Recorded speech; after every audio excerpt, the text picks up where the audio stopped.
Do you know where you are, gentlemen? Think it through.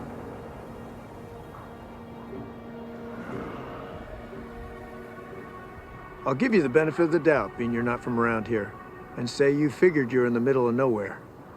But everything out there, to everything out there, is the most Pelgo territories. And these stripes indicate I'm the marshal of said territories.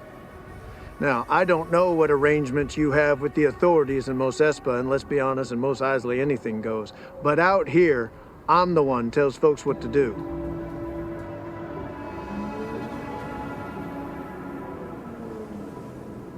I didn't see what's in that chest.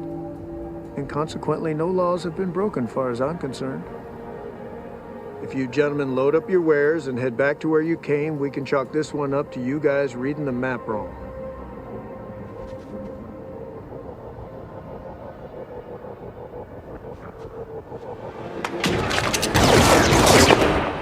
Think it through.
Oh, greetings once again, Bucketheads.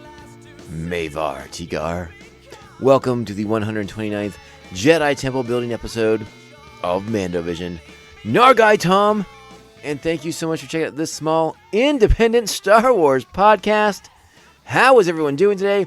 It is Book of Boba Fett Wednesdays. We are here with our day of review and reaction and all of it. So many thoughts, so many emotions, so many things to kind of cover with this episode because, there's a lot to talk about. There's so much. There's almost too much to talk about with this episode of the show. Good and bad. And when I say bad, I mean that kind of like not bad, but and we're gonna talk about it. We're gonna get into it because that's what we do here. All right, we're gonna have a nice discussion. We're gonna talk about those highs and lows, and I say the highs and lows, and I need to fully acknowledge that I watched this episode basically grinning ear to ear the entire time. I was really delighted with so many aspects of it, but there's some complexities to this episode that I'm not sure I'm comfortable with, and like I said, we're gonna pull that apart. We're gonna get into it, and in a thoughtful, respectful manner. Because again, I love this show. I'm glad this show exists. But again, there's things to talk about, and that's what we want to do. All right. So remember, the best way to reach out to us, especially if you disagree with me on my thoughts on this episode, hit me up on social media over at Mando_Vision, Twitter and Instagram. You can email the show mandovisiontom@gmail.com. Make sure you're liking, subscribing, following, and sharing the show with all the Mandalorians in your covert. If possible or so inclined, remember 5-star reviews are an insanely great way to help us defeat the tyranny of the algorithm. And we need that. We need to defeat the algorithm. Thank you so much for your very time and your efforts. So yeah, it's Book of Boba Fett Wednesday, and I'm really excited to talk about Chapter 6, the From the Desert Comes a Stranger. A very Western motif style title to go along with a show that has a good amount of aspects of the episode that are Western centric, as we do spend a good chunk of time on Tatooine and build to our final episode for the season of the Book of Boba Fett. And like I said, there's a lot to get to. There's a lot to get into, and I can't wait to get to the other side of the bump to do that. But before we do, I want to sort of address something that's been on my radar for the past week or so since Chapter 5 came out. And that is the sheer number of people who seem to be really insanely upset at the exchange, the dialogue from the Armorer to Din Djarin, particularly in reference to Bo-Katan and the curse of the Darksaber, and it not being won in battle, and Bo-Katan being sort of gifted the Darksaber, if you will. What I want to say is, consider the source. I know there's a lot of people upset. They consider what the Armorer said to be a slight against Bo-Katan Kryze. Consider the source. I don't want to go as far as to say that the Armorer is an unreliable narrator, but she is most certainly a character with a, to put it in Star Wars terms, a quote-unquote certain point of view. And she definitely has an agenda, and she is like the leader of a fanatic religious sect.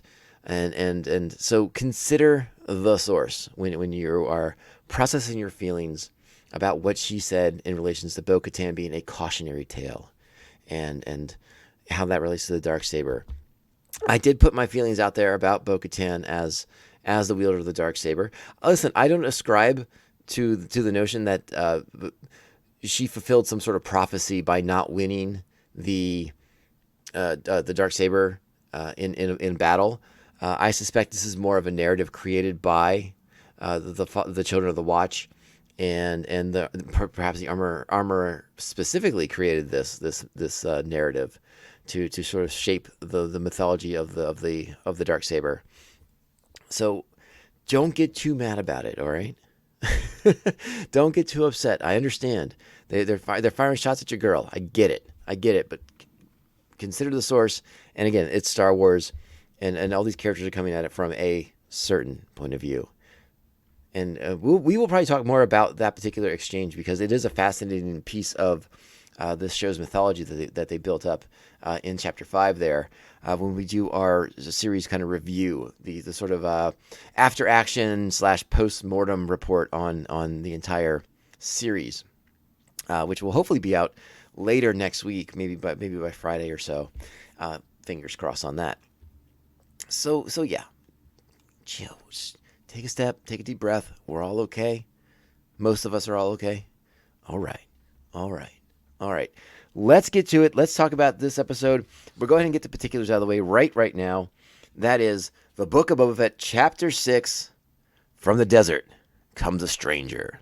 February 2nd, 2022 is the original air date. Our plot, get ready for this one. It's deep, okay? Hold on. Mysteries are explored, and Boba Fett learns new information. Sort of.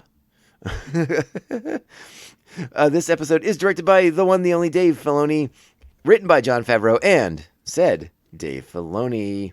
Our primary cast is Tamara Morrison as Boba Fett, Ming-Na Wen as Fennec Shand, Pedro Pascal and Brendan Wayne, and possibly Lateef Crowder also as the Mandalorian, Jordan Bolger as Scad, Sophie Thatcher as Drash, Carrie Jones returns as Black Chrysanthemum, David Pescesi as Mok Shaz's Major Domo, Corey Burton. Wait, that Corey Burton? Oh, that's right. Spoilers are in full effect. Corey Burton returns as the voice of the one and only Cad Bane. Jennifer Beals is Garza Thwip. W. Earl Brown is the WeK proprietor. And who else we got? Oh, man. We got Rosario Dawson as Ahsoka Tano. Spoilers again. Mark Hamill is the voice of Luke Skywalker. We got Timothy Oliphant as Cobb Vanth, as you heard in the opening of this episode. So many juicy little things in here. And I want to give a little bit of extra credit to some other actors who I think, I think their names pop up in the credits, but it's a little hard to tell. So I want to make sure that we get it out there, okay? Because there's some cool things going on in this episode, and the proper people need to be credited for it. We talked about Corey Burton coming back to do the voice of Cad Bane, the only person who's ever done the voice of Cad Bane. But there's an actual actor on set in the costume doing the whole thing, and that is Dorian Kingi. I hope I said your name correctly, and that's very, very rad. And this time around, our stand-in body doubles for Luke Skywalker we have two in this one. It's Graham Hamilton and Scott Lang. So Max Lloyd-Jones got to be an X-Wing pilot last week, but apparently he wasn't just on set being Luke Skywalker again. They got two different guys. I'm assuming one of them did a lot of the sort of training sequences, when he's running through the woods and stepping on all those cool little things and doing all that stuff. So we want to give them a special shout out as well. So yeah, what else have we got? That's it. That's the cast. So now we can dive into it. We can get into this episode because there is a ton to talk about. But you know what we have to do first? It's time. Strap on your buckets. Let's go. Hello, friend. I'm looking for Skywalker. I came to see the kid. Grogu?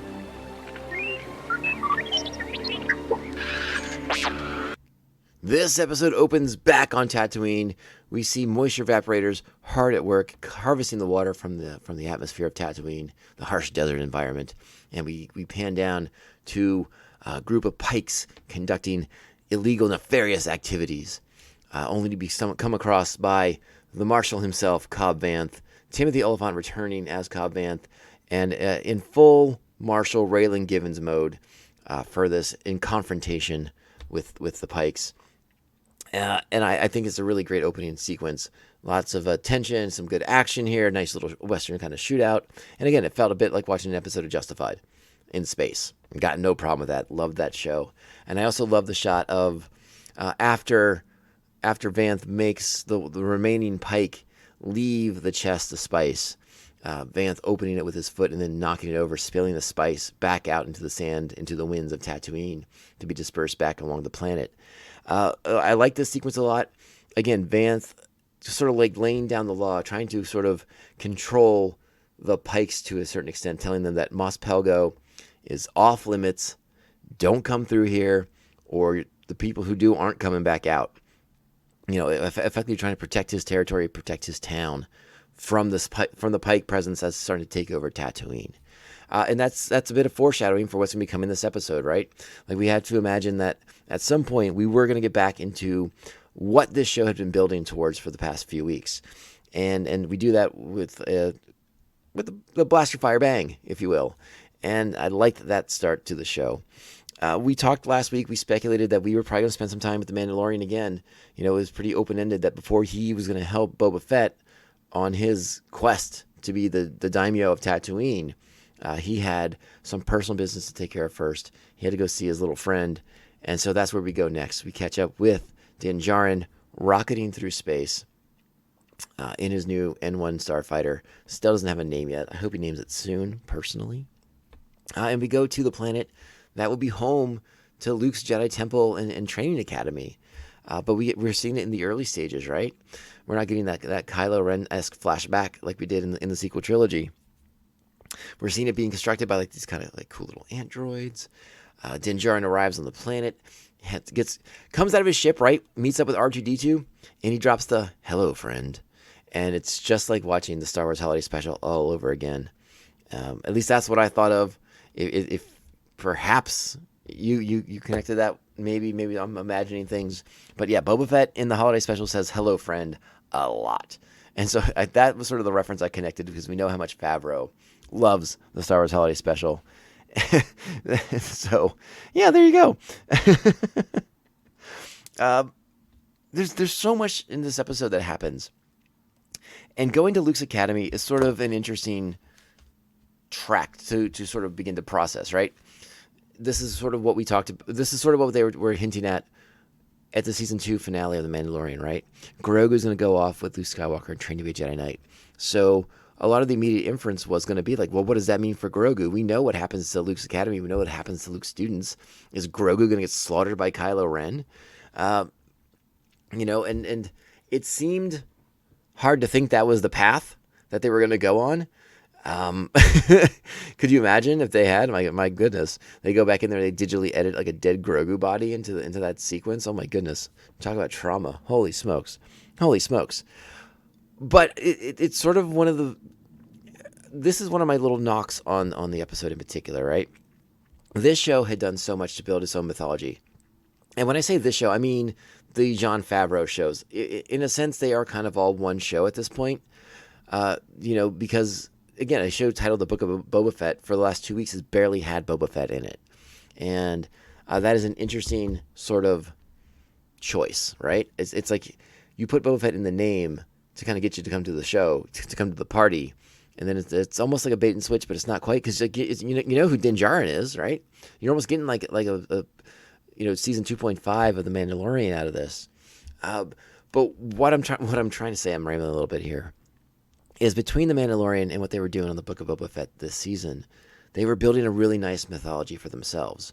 And again, it's Star Wars. Like, there's going to be moments of intersection with other characters and other pieces of that galaxy, of that universe. Sending Grogu off with Luke was going to be an interesting choice because, again, we sort of know where this goes. We sort of know how this story ends in a sense. So how was the training going to work out? Was it a long-term situation? Was there going to be some point when Grogu came back to the Mandalorian or whatever? Or was there a situation where the Mandalorian had to rescue Grogu from something that got out of Luke's control? There was a lot of questions. There was a lot of room to work.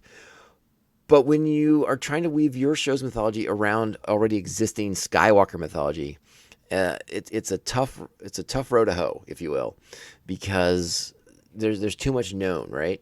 Like, we know, and this is gonna sting. I don't want to say this. I don't want to vocalize this. I don't want to go down this path again with all you wonderful people listening to the show.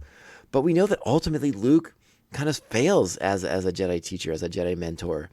To a new generation of students. That's depicted in The Last Jedi and The Force Awakens, and the whole sequel trilogy is sort of spawned from Luke's failure as a Jedi teacher. And so, as much as we enjoyed in this week's episode watching these amazing sequences of Luke training Grogu and attempting to help him overcome his traumas, to reintegrate himself with the Force, to sort of re-access these abilities that Grogu has, because as we've been told, Grogu is insanely powerful in the Force, but he's cut himself off of it selectively because of the traumas he's experienced. So seeing Luke do these things, again, they're wonderful, they're spectacular. I was smiling from ear to ear watching it last night because it's so touching, it's so sweet.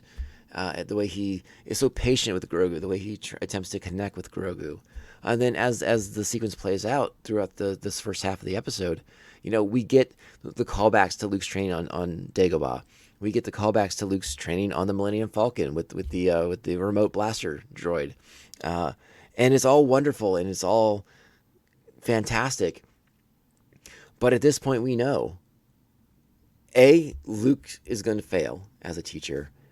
And B, we know by now, especially those of us who have been watching Star Wars, The Clone Wars, and Star Wars Rebels, that the Jedi teaching philosophies are deeply flawed. Deeply, deeply flawed. They are, as it relates to our heroes, our characters in the show, Din Djarin in particular.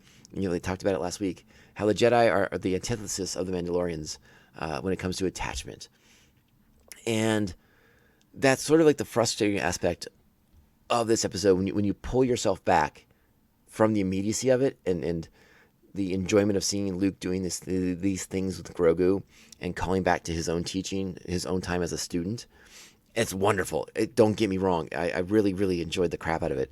But when you take that step back, you see that it's a tad problematic, especially once we get to the point where we find out that Ahsoka Tano is there. Ahsoka Tano, a character who has left the Jedi Order, who knows the flaws in the Order inside and out, better than anyone perhaps.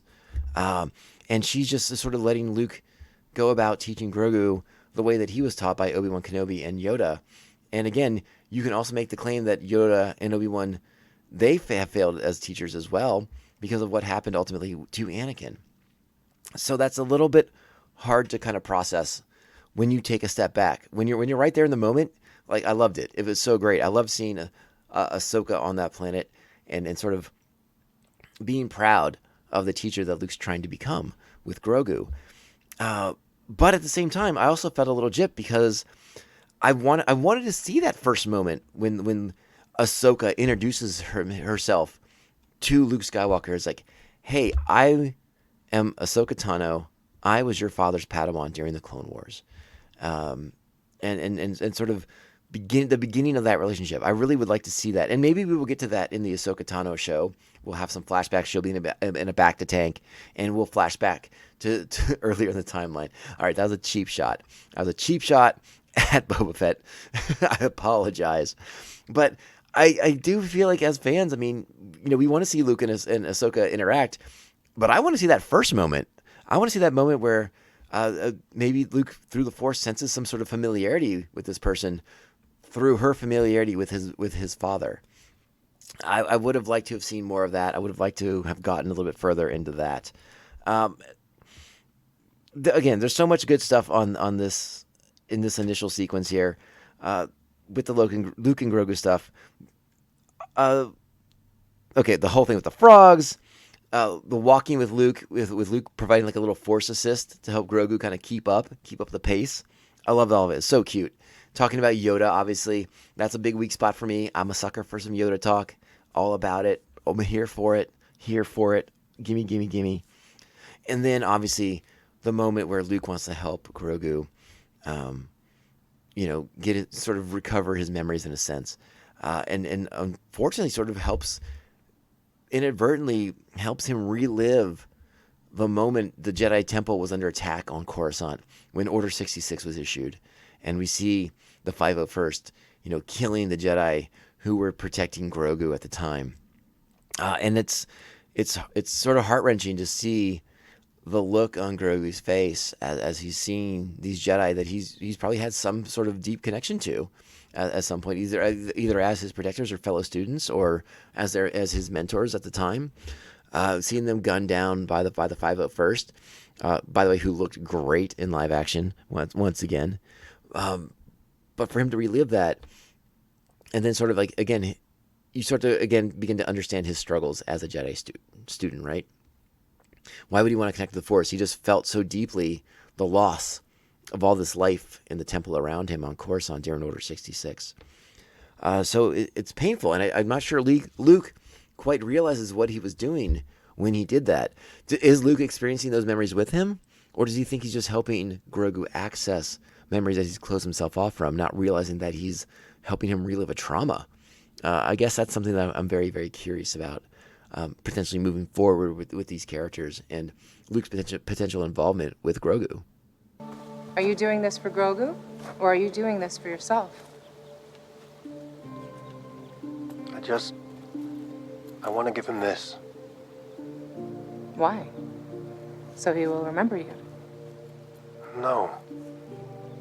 As a Mandalorian foundling, he should have this. It's his right. Foundling. Perhaps he is a Padawan now.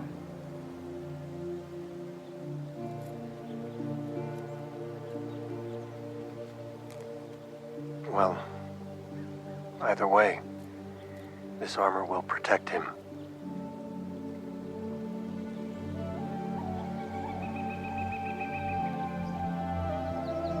If you are set on it, then allow me to deliver it. I came all this way. He's right there.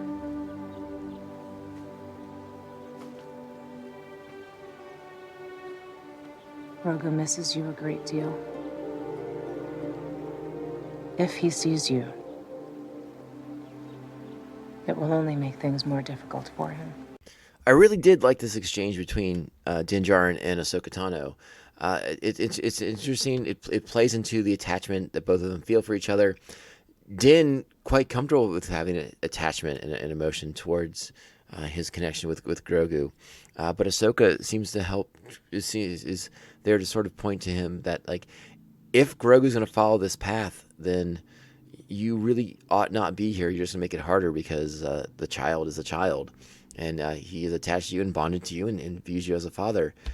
So Din reluctantly passes off what will soon be revealed to be a small piece of Beskar chainmail armor sized for Grogu to Ahsoka to give to Grogu.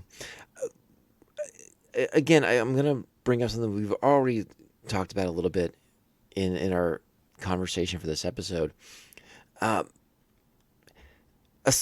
Ahsoka Tano is a survivor of Order 66, partially because she left the Order. She was no longer a Jedi, right? Yes, she has that skill set, but she is sort of now beyond the temple. But she still seems to adhere to many of the Jedi philosophies and its ways of life. But I feel like this would give her such a unique perspective onto the ways not to do things, not repeating the failures of the past. But here she is sort of adhering to them, right? Sort of adhering to this, not having an attachment, instead of maybe trying to take things in a different direction to see what could the Jedi be if they had attachment, if their hearts, if it was not forbidden for them to love and to share that love in a more positive manner. It's a story theme in a lot of Jedi stories. It's being hit on in the High Republic. It's being hit on in a lot of old canon and new canon. The sort of notion that the Jedi philosophies are hypocritical. So you would think Ahsoka might be a little bit more privy to that. Might be more aware, have that sort of self-awareness that the Jedi of her time during the Clone Wars didn't seem to have. But here she is sort of enabling Luke to kind of make the same mistakes that her Order did in her day. So I find that interesting. I also sort of want to know her motivation for wanting to see the Order come back in this sort of the exact same way. Is she trying to honor the legacy of her teachers and her mentors? All the Jedi who had fallen in 66, who had been a part of her life. Plo Koon, Obi-Wan, Yoda, Mace Windu, so many, many more. And Anakin Skywalker as well. That she wants to see Anakin's son be the one to bring the Order back. Is that why she's kind of buying into this? I hope that on the Ahsoka show, we will get a chance to sort of dive into that a little bit more fully and kind of see where she's coming from with supporting this initiative of bringing back the Order in this fashion. And maybe Luke has a couple different ideas that we're not quite aware of just yet. And again, maybe that's another thing to play out. But again, that's sort of this dangerous slope that we're going downhill with right now, where our Mandalorian Boba Fett mythology is intertwining with Skywalker mythology, and we know too much of Skywalker mythology to get our want our show to be too intertwined, because we know the end road there. We know where that all goes. We don't know a lot of that journey, but we know the endpoints, and it's no place good for Grogu. At least not as far as we know at this point. I mean, again, there's room for lots of different things to happen. It's 20-ish years before Kylo Ren shows up and slaughters everybody.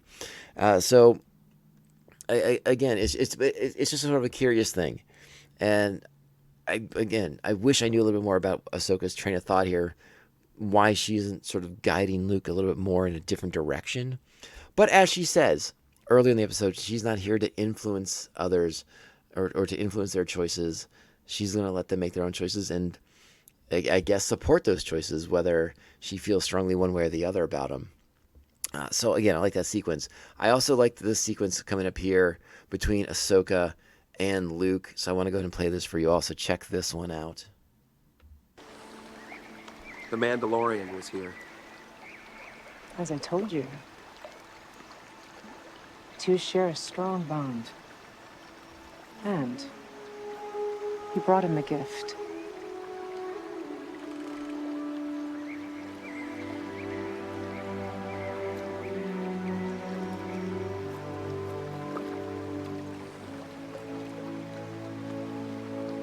Sometimes I wonder if his heart is in it. So much like your father.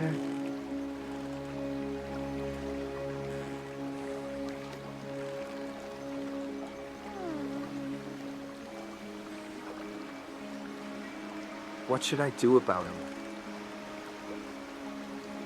Trust your instincts.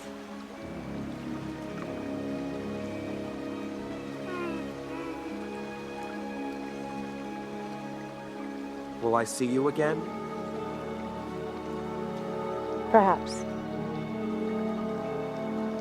May the Force be with you.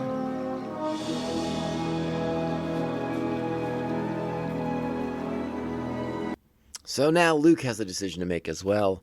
What to do? Will this training with Grogu actually continue? And I think, listen, let's be frank about this. If you get to the end of this episode and there's you have any doubt in your mind that perhaps Grogu is going to grab Yoda's lightsaber and stay with Luke, you're not paying attention at all. Like I just tried to, like we just talked about, spending too much time in the Skywalker mythology is dangerous. It's a slippery slope. It is best to extract Grogu from the situation immediately. The other side of this argument that I would like to make is, and again, we haven't even gotten to. Actually, I'm gonna table that for right now. I want to save that for the very, very end.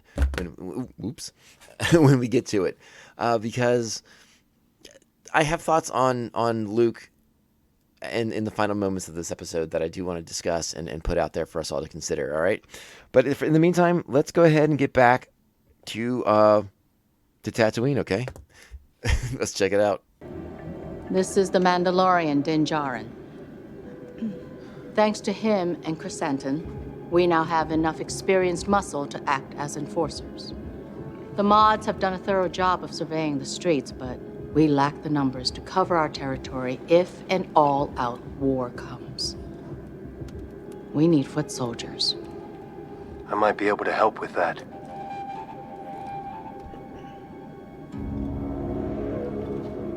And now Din Djarin takes off in his N1 to head over to Mos Pelgo. We get to fly by a Jawa sandcrawler with the skull of the Krat dragon from the season 2 premiere of The Mandalorian adorning its roof, if you will.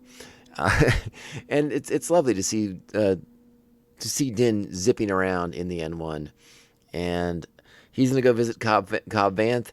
It's interesting that Din's choice for an army here, for sort of foot soldiers, is the citizens of Mos Pelgo. It seems like a stretch to me that you would go to these sort of these former miners, if you will, who you were able to rally them to link up with the Sand People and destroy a Krat dragon.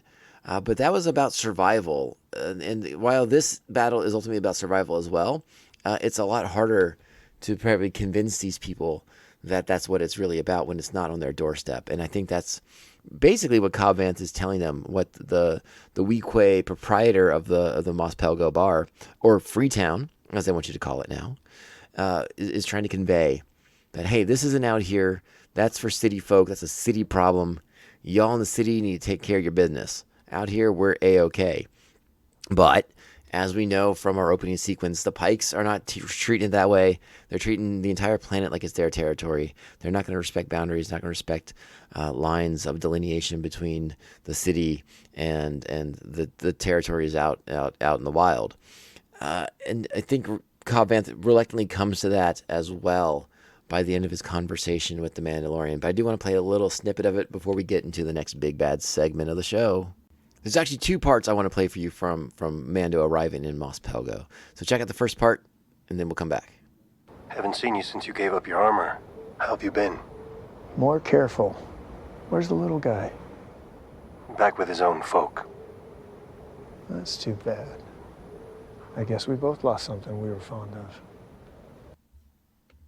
I love that sequence so much with Oliphant talking about how he's had to start being a lot more careful with having Beskar armor all over his body. It's pretty helpful in a gunfight if you're covered in Beskar, at least from the chest up. And he got that sweet helmet on. I mean, come on. And then obviously another character, just like last week, how Peli refers to Mando without his little friend.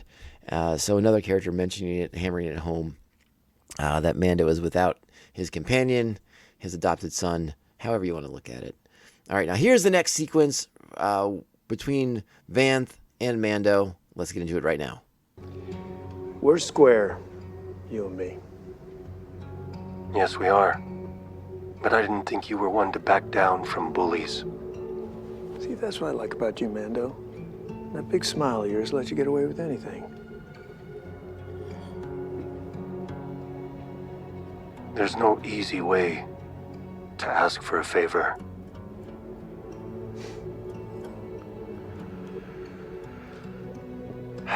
tell you what. Things are tough around here. But I'll see what I can do. So now Mando's taking off, heading back to Jabba's palace, Boba's palace, if you will, to report back on what's going on as far as getting some foot soldiers going on.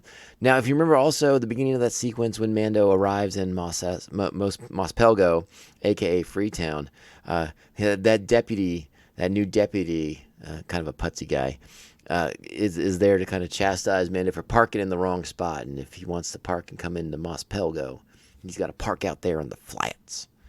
Well, guess what?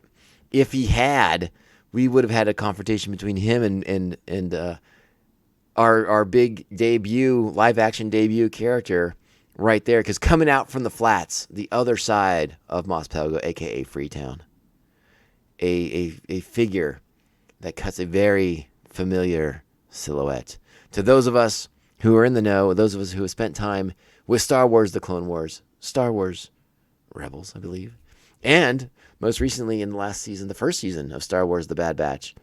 This is the most infamous bounty hunter of his time after the death of Jango Fett. I am, of course, talking about the Corey Burton-voiced Cad Bane. And listen, I wasn't shocked by this debut. I mean, we knew we were going to get something with Filoni directing and writing this episode. And why not bring another Dave Filoni creation into the mix, into the fold? Cad Bane makes a ton of sense. Cad Bane has a history with Boba Fett, for and against. You know, we've talked about how in the aborted season of Star Wars: The Clone Wars, how he and Boba Fett, Cad Bane and Boba Fett, were going to get into a vicious battle with each other. We would find out that Cad Bane is the one who put the giant dent in his helmet, and you know, they have a history. And so I'm very curious to see how much of that history comes out in next week's finale, if we get that confrontation between the two characters, or if it's gonna be one of the situations where, like, as often happens in Star Wars, where so much is just left unsaid, because that could easily be the case as well. But it makes sense for Bane to be working with the Pikes, for him to be working with the Pike Syndicate, and kind of being their enforcer on the ground. And he's there to make sure that Cobb Vanth and the people of Freetown, aka Mos Pelgo, don't side up with Boba Fett. They keep to themselves and stay out of it and let things settle on their own. So let's go ahead and play this confrontation between Vanth and Cad freaking Bane. Whatever Fett is paying you, we'll match. And all you've got to do is stay put and let things play out. Hey, the Marshal ain't for sale.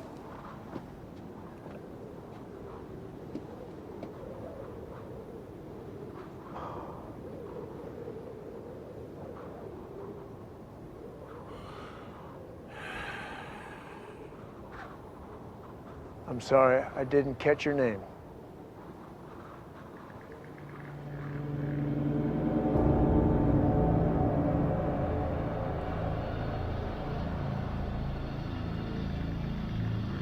I'd be careful where I was sticking my nose if I were you.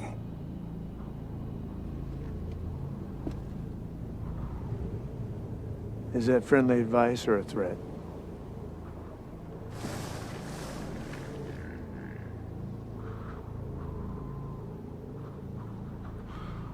Boba Fett is a cold-blooded killer who worked for the Empire.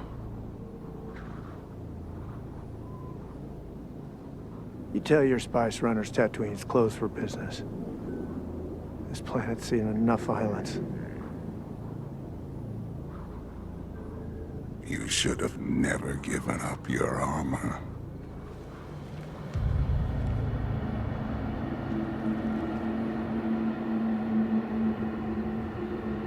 All right, so what happens next? It's the standoff. This is the classic Old West standoff here.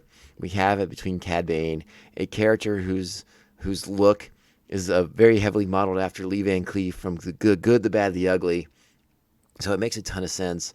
But again, another one of those moments where I just was so delighted to see Cad Bane brought to life, our favorite Duro bounty hunter from the Clone Wars era, and I think he looks pretty darn good in live action. The only thing I sort of wondered about was it sort of kinda seemed like Corey Burton had slowed down Cad's speech patterns just a little bit, because I think they probably had to slow him down to kind of make sure that that prosthetic work that the actor's wearing was going to be capable of moving in a proper way, so that the words were coming out. As the words were coming out, it looks like he's actually talking them. It's not just some ADR voiceover kind of thing. You know, Cad in the animated series can talk a little bit faster because the animation can keep up better. This prosthetic they're using, which I'm assuming has all kinds of things in the face to make the lips move in the right way, or perhaps the actor's able to do that on his own. I don't know enough about makeup and effects to really say for sure. Probably that's why his speech pattern seems to be a little bit slower, a little bit more of an old Western kind of drawl than what we're familiar with from Cad. Or it could just be the Cad Bane, he's just getting older. He's slowing down just a little bit, but he ain't slowing down that much, because he's in a standoff against Cobb Vanth and the deputy, and the deputy gets a little trigger happy, and Cad Bane badly injures Cobb Vanth, and then blows the crap out of the deputy, just shoots him all to heck.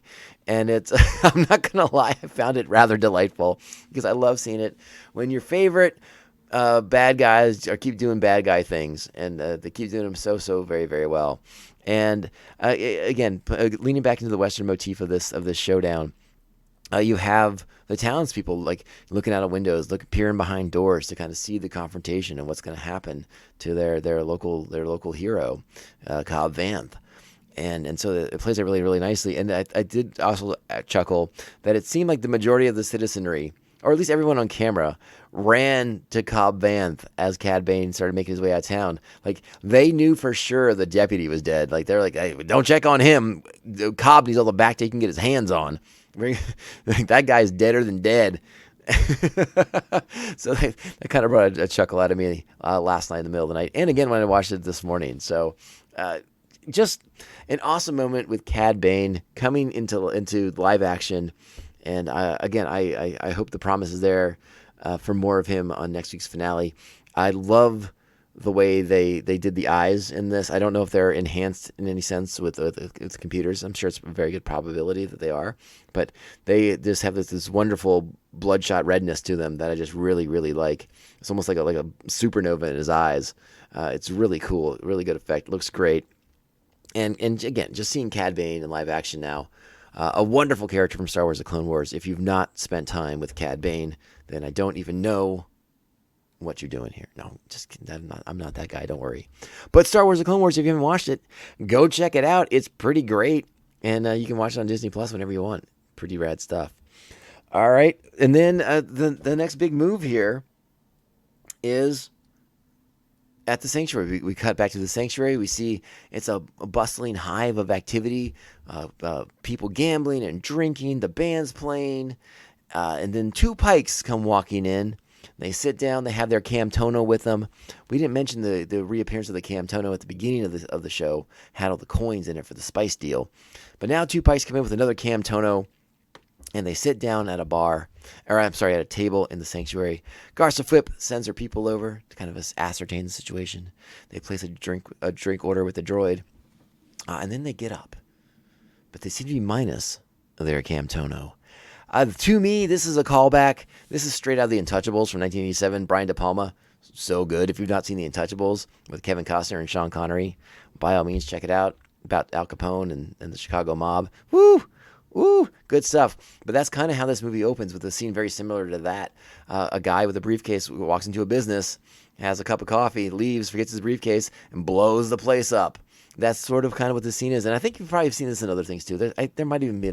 I'm not a Godfather aficionado, but I would not be surprised if there's a similar thing in the Godfather movies as well. Very gangster-esque kind of thing. And I think that's the connection we're making with the Pikes, right? We're doing like an American crime story kind of thing. So that makes a ton of sense. And that's sort of our indication that the war has begun. The Pikes have now officially attacked Boba Fett's territory. You know, Cad Bane's already trying to cut him off from potential reinforcements and supplies, having foot soldiers from Mos Pelgo. And that's where we cut back to Luke on not on Tatooine. Luke on his on the planet where he's having his training academy, which, as far as I know, is still unnamed. I tried going back into my Kylo Ren miniseries from the comics, and I still don't. I didn't do an in-depth reread or anything like that, but I don't think they named the planet in that either. So sorry. I'm going to try and endeavor more closely to find those details before next week. We'll see what we can do. But yeah, now we go back, and Luke is going to present Grogu with a choice, and I don't know how I feel about this. We've heard it said many times that only Sith deal in ultimatums, it's sort of like Luke sort of like, okay, it's this or this, bro. You got to pick one. You're either going to you can get Yoda's reconstructed lightsaber they built on Dagobah after losing his in the battle with the Emperor, but you have to that means you're staying here, and we're going to do some Jedi training, and we're going to do some stuff, or you can put on this Beskar chainmail armor that Din Djarin brought for you, but it means I have to return you to the Mandalorian, and you will follow that path.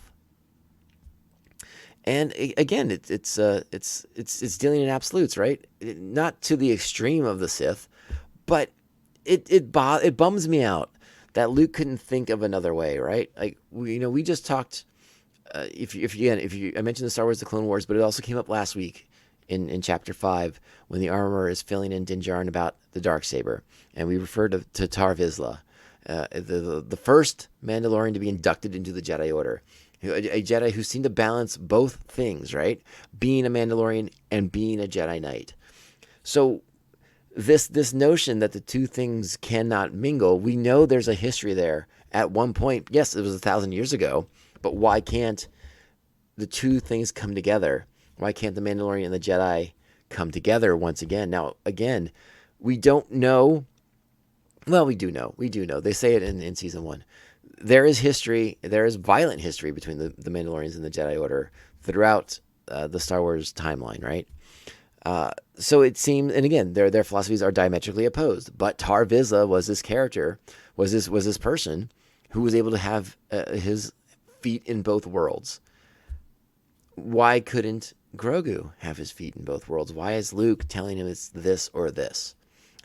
And again, we harp on, or I harp on, sort of the failings of the Jedi philosophy for being too rigid, too strict, and Luke seemingly ready to repeat the mistakes of the past.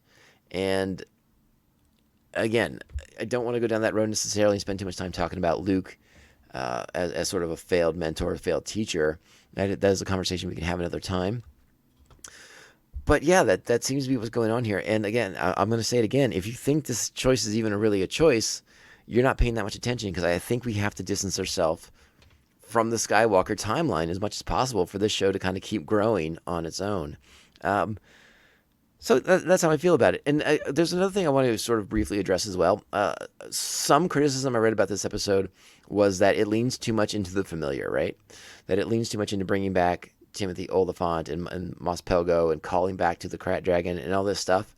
And I don't buy any of that for a second. I think this show has earned that. This show has built its own mythology. And if it wants to pull on threads that it has established, particularly when we're doing something that is centered around Tatooine, and we've spent a good chunk of time on Tatooine in 2 seasons of The Mandalorian, why aren't we going to make it part of this world, right? Why aren't we going to make this a fully realized thing? And what's interesting about what Cobb Vanth tells Cad Bane right before he gets shot is that Tatooine's seen too much violence.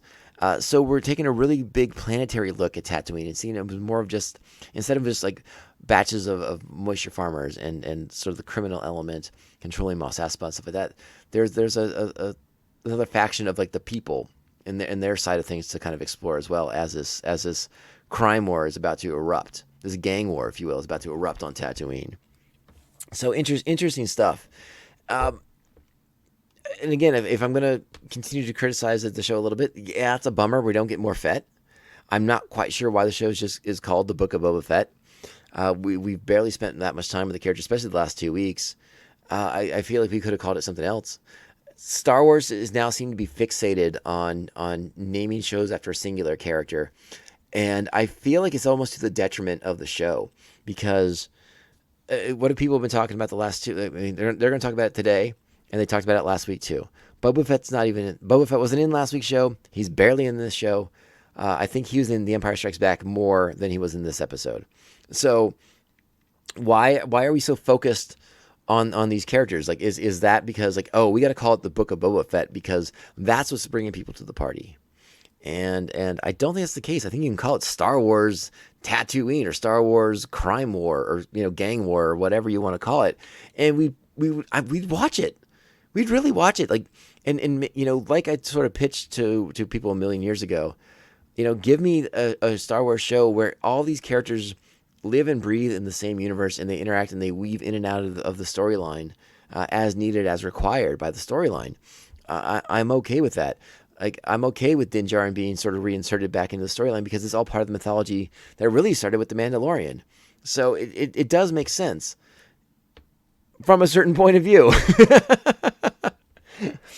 But I can understand some people's frustration. I mean, and obviously it makes jokes and memes a lot easier when Disney's kind of just like, yeah, we're just going to call it this and this. Well, okay, cool. All right, so, again, you have the Obi-Wan Kenobi show coming up. Is Obi-Wan really going to be in it for every single episode? Cassian Andor's coming up. Is Cassian really in every single episode, or do we fade out to go to some other a B storyline or whatever?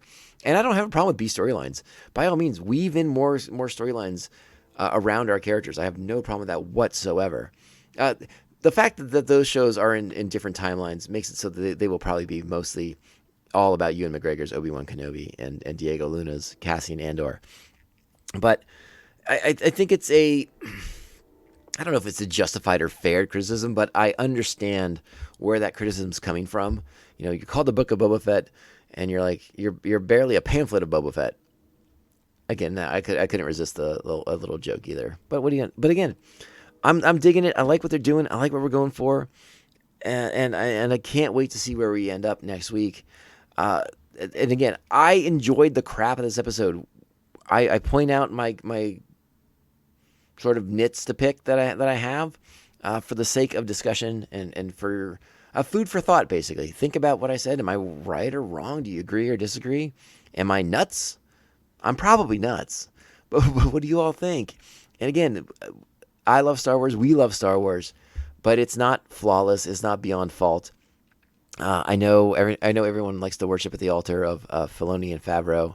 And they're doing great stuff, and I will never knock it as far as that goes. You'll never hear me say no. They take Star Wars away from them. They don't know what they're doing, but it doesn't mean it's flawless. I love what they're doing though. By and large, overall, any criticisms I have are like way down at the bottom. Keep this stuff coming. Keep them doing their thing, and let's see how this wraps up. And I'm excited. We have a potential for a lot of action in next week's big finale. And if I were to express one potential concern for next week, as I have stated my belief firmly, that Grogu will in fact choose to don the Beskar chainmail armor, which will require Luke taking him back to the Mandalorian. Well, the Mandalorian's on Tatooine, which means that Luke Skywalker will come back to Tatooine and have to side with Boba Fett potentially in a war against the Pikes to save his own home planet. So does that mean there'll be 2 seasons of a Star Wars show, Mandalorian Season 2 and the Book of Boba Fett Season 1, in which Luke Skywalker will be required to come and save the day? Possibly. I feel like we're almost certainly getting that set up. I don't know how comfortable I am with that. Having these characters that we spent the season with get caught into a situation and wait for a Jedi Knight to swoop in and save the day. But again, I loved Luke so much at the end of Season 2 of The Mandalorian. Seeing him get to do all those amazing things, I won't be mad at it. And I know, because someone's gonna throw it in my face, that I don't think that I put a tweet out there after episode 1, I think, of this show. It's like, I don't think we need Luke Skywalker in the show. And I still don't think we need Luke Skywalker in the show. But it seems like we're going to get some more Luke Skywalker in the show, particularly in regards to Boba Fett here in the climax. we shall see. We shall see what the future holds. We're only a week away. We're only a week away from it. But yeah, it's been a delight. Again, the last 2 chapters I think I've really, really enjoyed the most. Again, last night had so many fun callbacks, so many fun things. But when you take a step back, there are things to talk about. Whether you agree or disagree, that's okay. Let me know what you think. Let me know if I'm nuts. You know where to find me. I'm on social media at Mando_Vision, Twitter and Instagram. You can email the show, mandovisiontom@gmail.com. Hit me up. Let me know what you think. Let me know if I'm right or wrong or nuts. There's probably some other options too. You just let me know. I'll read your emails no matter what. I promise. Before we get out of here, we have to thank some really important people, some really special people. They are the ones who help keep the lights on. They keep the show running and sounding hopefully as good as I think it sounds. And those are the official Mandovision Maniacs, which you can join over at patreon.com/Mandovision. You can join fellow Maniacs and gain access to sweet bonus content. Thank you to our current Patreons, the Aspen Hill Chody, the Batman Abejo, Jeff Nail, Jeff co-hosting The Ring in the Air, a great music podcast I'm a fan of. Check them out. Thanks to Evil Circle, the evilest of all circles. The Squidmaster General, Mr. Brian Broussard, the New Jersey Devil, Mark Wegemer, our very own Joker and Harley Quinn, Brian and Krista of Pariah Brewing Company, right here in San Diego, California, and now in Baltimore, Maryland as well. The Beer Hop Brigadier General, Jesus Beer Hops, the Silent Assassin, he who should not be named, who might need to get a phone call from Boba Fett at this point. He probably could use a Silent Assassin right about now. And of course, Syndicate Ram, co-host of the Come On It's So Good podcast, a show that we are very good friends with, and I have been on several times. So thanks to everyone for being here, for sticking around. I hope you've enjoyed this breakdown, this review of Chapter 6 of the Book of Boba Fett. From the desert comes a stranger. Yeah, that's a good one. Like I said, even with my nitpicks and my criticisms, this is like an 8.5. And maybe it's my sheer unabashed love for Din Djarin and Timothy Oliphant together. But yeah, and Cad Bane. It gave me so many things that I wanted. And of course, we get to spend time with Grogu, and I get to knock things over. But a delight. A sheer, absolute freaking delight. Love this one. All right, let's get out of here. On Monday, you will get Star Wars The Clone Wars Rewatch Mondays as normally scheduled. And a bonus show for Star Wars Podcasting Day. We have a special tribute lined up, paying respects and homage to the 25th anniversary of the Star Wars special editions that came out 25 years ago. They began 25 years ago, I think, just the other day. So we're going to talk about those, the impact they had on us. And I keep saying they and us because, fingers crossed, I'm going to have a guest with me on that one, and we'll get into it, and we'll talk about our memories, seeing the special editions, and what we thought about them, especially as older fans who grew up with the original trilogy, unadulterated for many, many years. So yeah, it's going to be a lot of fun. Can't wait to see it. So 2 shows on Monday, regular Star Wars The Clone Wars rewatch show, and a bonus show for Star Wars Podcasting Day. And then we will be back here on Wednesday to close out the Book of Boba Fett. All right, let's get out of here. You know what that means. This podcast can only end one way. This is the way. This is the way. This is the way. This is the way.